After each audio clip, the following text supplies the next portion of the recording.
have many concerns about your record, and particularly your public statements, because they are so hurtful to the men and women who are currently serving in the U.S. military, harmful to morale, harmful to good order and discipline. If you are saying that women shouldn't be serving in the military, and I'm going to read you your quotes, because the quotes themselves are terrible, you will have to change how you see women to do this job well, and I don't know if you are capable of that. So I want to press on these issues that my colleague Jeanne Shaheen brought up, because she said it so well. So first of all, you answered your questionnaire. Do you believe that any American who wants to serve in their country in the military and can meet objective standards set by the military should be allowed to serve without limitation? You've said yes to that question. But then in all of these other circumstances, you've denigrated active duty service members. We have hundreds of women who are currently in the infantry, lethal members of our military serving in the infantry, but you degrade them. You say, we need moms, but not in the military, especially in combat units.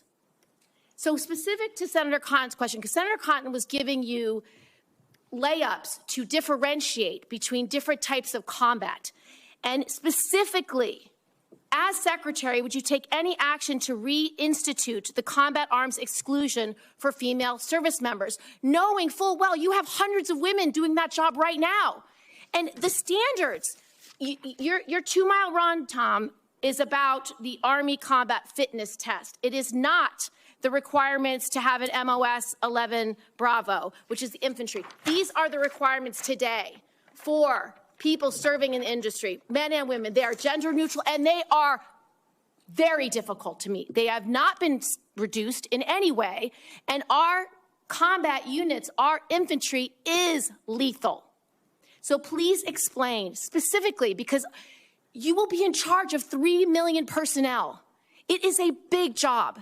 And when you make these public statements, and I get you were not Secretary of Defense then, I get you were on TV, I get you were helping veterans, I get it was a different job. But most recently, you said this in November of 2024, knowing full well you might have been named as Secretary of Defense. So please explain these types of statements, because they're brutal and they're mean and they disrespect men and women who are willing to die for this country. Well, Senator, I appreciate your comments. And I would point out I have never disparaged women serving in the military. I respect every single female service member that has put on the uniform, past and present. My critiques, Senator, recently and in the past, and from personal experience, have been instances where I've seen standards lowered, and you mentioned 11 Alpha, 11 Bravo, MOS, places in units, and the book that has been referenced multiple times here, The War on Warriors.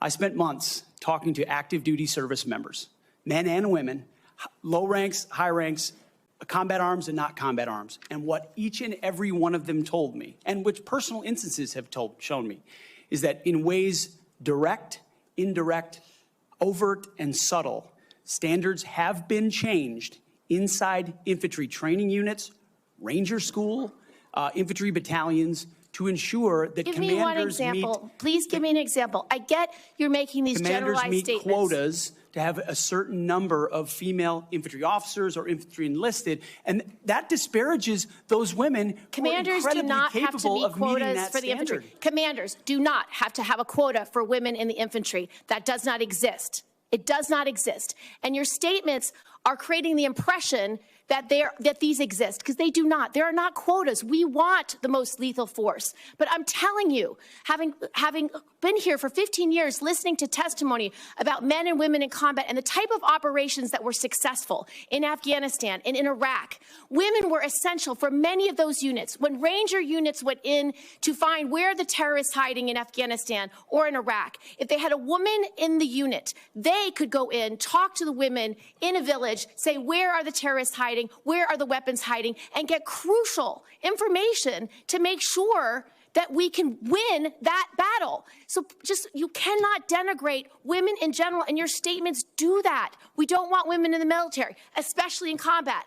What a terrible statement. So please, do not deny that you've made those statements. You have. We take the responsibility of standards very seriously, and we will work with you. I'm equally distressed you would not meet with me before this hearing. We could have covered all of this before you came here, so I could get to the 15 other questions that I want to get to. So women you have denigrated. You have also denigrated members of the LGBTQ community. Did you know that when Don't Ask, Don't Tell was in place, we lost so many crucial personnel, over 1,000 in mission-critical areas. We lost 10% of all our foreign language speakers because of a political policy. You said in your statement, you don't want politics in the DOD. Everything you've said in these public statements is politics. I don't want women. I don't want moms. What's wrong with a mom, by the way? Once you have babies, you therefore are no longer able to be lethal. I mean, you're basically saying women, after they have children, can't ever serve in the military in a combat role. It's a silly thing to say. It's a silly thing to say, beneath the position that you are aspiring to. To denigrate LGBTQ service members is a mistake. If you are a sharpshooter, you're as lethal regardless of what your gender identity is, regardless of who you love. So please know this to be a true statement.